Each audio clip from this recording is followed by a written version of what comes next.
নাফিস ইকবাল আকরাম খানের সঙ্গে তামিম ইকবালের সহধর্মিণী আয়েশার জরুরি আলোচনা চলছে। মঙ্গলবার তামিমকে ঢাকায় নেওয়া হবে কিনা সে বিষয়টা চূড়ান্ত করতে পরিবারের সবাই একত্রিত হয়েছেন। তামিমের জন্য গতকাল দোয়া চেয়েছিলেন সাকিব আল হাসান। তিনি নিজে আসতে না পারলেও সাকিবের বাবা মা এসেছিলেন হাসপাতালে। তারা দোয়া চেয়েছেন তামিমের জন্য। তামিমকে দেখলাম, তার জন্য দোয়া করলাম। আমি গতকালকেও নামাজ পড়ে দোয়া করছি।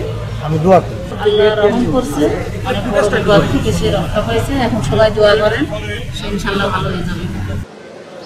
দুপুরে স্বাস্থ্য অধিদপ্তরের পরিচালক ডাক্তার আবু জাফর আসেন তামিমের খোঁজ নিতে। কেপিজে হাসপাতাল কর্তৃপক্ষের সাথে কথা বলে তিনি জানান ৭২ ঘন্টার আগে তামিমকে ঢাকায় নেওয়া ঠিক হবে না। তামিমের সার্বিক অবস্থাও জানান ডাক্তাররা।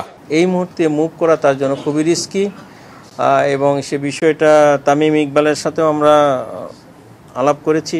এটাই স্বাভাবিক, সর্বোচ্চ চিকিৎসা সুবিধা যেখানে থাকবে সেখানে মানুষ যেতে চাইবে, কিন্তু তার জন্য যাওয়াটা কতটা নিরাপদ এই বিষয়টা তো ওনার সাথে আলাপ করেছি। ওনার নর্মাল কাজে ফিরে যাওয়ার জন্য অ্যাটলিস্ট ৩ মাস সময় দিতে হবে, মানে খেলাধুলায়।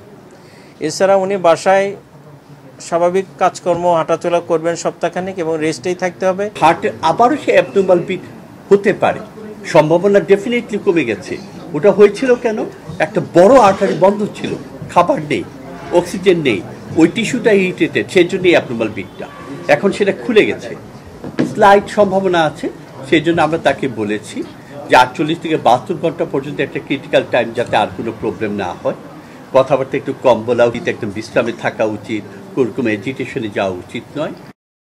ডাক্তাররা আপাতত তামিমকে ঢাকায় নিতে না করলেও পারিবারিক সিদ্ধান্তে তামিমকে সাভারের কেপিজে হাসপাতাল থেকে নেওয়া হবে এভার কেয়ারে।